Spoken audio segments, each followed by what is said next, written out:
राम राम भाई सारे आने। आज है हमारा 40 आर्ट कोडिंग चैलेंज का।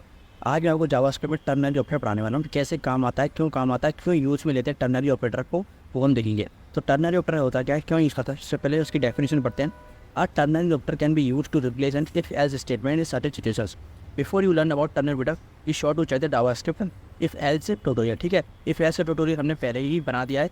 if-else को रिप्लेस करने के लिए टर्नरी ऑपरेटर काम आता है। A ternary operator evaluates a condition and executes a block of code based on the condition। Ternary operator क्या करता है, एक कंडीशन को इवैल्यूएट करता है और उस कंडीशन के अंदर जो ब्लॉक ऑफ कोड में होता है उस कोड को जो है एग्जीक्यूट कर देता है। इसका सिंटैक्स बिल्कुल सिंपल है। इसके सिंटैक्स में कुछ नहीं है। एक कंडीशन डालोगे आप, कंडीशन के बाद आपको क्वेश्चन मार्क लगाना है, तो आपको देना है एक्सप्रेशन 1 और एक्सप्रेशन 2। जो एक्सप्रेशन 1 में आप देते हो वो होता है ट्रू, और एक्सप्रेशन 2 में जो आप देते हो वो होता है फॉल्स। यानी कि अगर आपने यहाँ पे ट्रू पास कर दिया और यहाँ पे फॉल्स पास कर दिया, अगर ये कंडीशन आपकी जो कंडीशन होगी वो अगर ट्रू हुई तो ये वाला एक्सप्रेशन चल जाएगा, और अगर फॉल्स हुई तो ये वाला कंडीशन चल जाएगा, ये वाला एक्सप्रेशन चल जाएगा। बस इतना सा होता है आपका टर्नरी ऑपरेटर। आप इसमें आप एक ही कंडीशन दे सकते हो। The ternary operator evaluates the test condition. If the condition is true, expression 1 is executed. If the condition is false, expression 2 is executed। ठीक है। The ternary operator takes 3 operands, hence the name ternary operator। इसलिए इसका नाम ternary operator लेगा क्योंकि 3 operand लेता है। It is also known as conditional operator भी इसी को कहते हैं। ठीक है। जावास्क्रिप्ट के ternary operator की कुछ जो है हम एक एग्जाम्पल दे लेते हैं। पास और फेल चेक करने के लिए सबसे पहले क्या करेंगे, हम प्रॉम्प्ट में जो है हमने कल बताया था, प्रॉम्प्ट में क्या है, यूजर से कुछ इनपुट ले सकते हैं। तो मार्क्स का हम जो इनपुट लेंगे, मार्क्स हमने जो है वेरिएबल में स्टोर करा लिया है। अब इसका सिंटैक्स कैसे बनेगा ये देखिए। Net result is equal two marks अगर 40 से ज़्यादा हुए, मार्क्स अगर 40 से ज़्यादा हुए, ग्रेटर देन इक्वल टू डाला है हमने, मार्क्स अगर 40 से ज़्यादा हुए कंडीशन में क्वेश्चन मार्क लगा दिया, उसके बाद हमने एक्सप्रेशन में कह दिया पास। अगर 40 से ज़्यादा हुए तो पास लिख देना, वरना क्या लिख देना, फेल। अगर 40 से कम हुए तो फेल आ जाएगा, और 40 से ज़्यादा हुए तो पहली जो एक्सप्रेशन है वो चल जाएगा।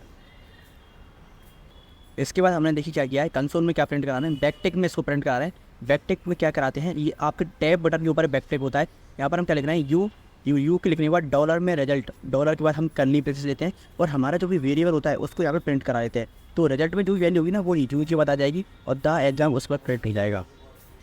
तो यहाँ पर हमने क्या किया है, यू के बाद रिजल्ट को प्रिंट करा लेंगे द एग्जाम। अब उसका देखते हैं, ठीक है, समझेंगे। ब्राउज़र पर चलेंगे, ब्राउज़र पर मैं आ चुका हूँ। यहाँ पर इसको रीलोड कर लेंगे, रीलोड कर लिया।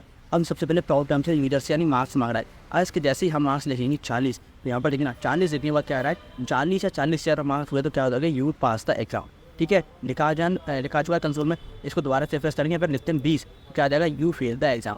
ठीक है, रिजल्ट में क्या आ गया हमारे, you fail the exam. You तो आया था हमारा, रिजल्ट में क्या आ जाएगा, ये फेल जो है यहाँ से फेल आ जाएगा, द एग्जाम आगे का लिखा जाता है। तो बस ये इतना सा ही टूल था, इसको एक बार कमेंट आउट करते हैं। ठीक है, एक और एग्जाम्पल देते हैं। इफ एल्स स्टेटमेंट को जो है ये रिलीज करता है। यहाँ पर देखिए कि इफ एल्स स्टेटमेंट में ले रखा है, यहाँ पर कितना बड़ा इफ एल्स स्टेटमेंट है। यहाँ पर देखिए हम क्या कर रहे हैं, let age is equal to 15 है, नेट रिजल्ट हमने एक वेरिएबल डिक्लेयर कर दिया है।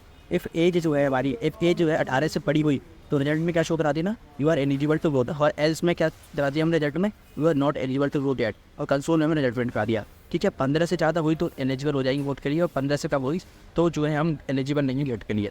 तो इसका भी आउटपुट देखते हैं एक बार। यहाँ पर आ रहा है, ठीक है, हमने क्या दोबारा से इसको एक बार लिख लेंगे। हम क्या करेंगे, तो इसको गड़बड़ आ रही है।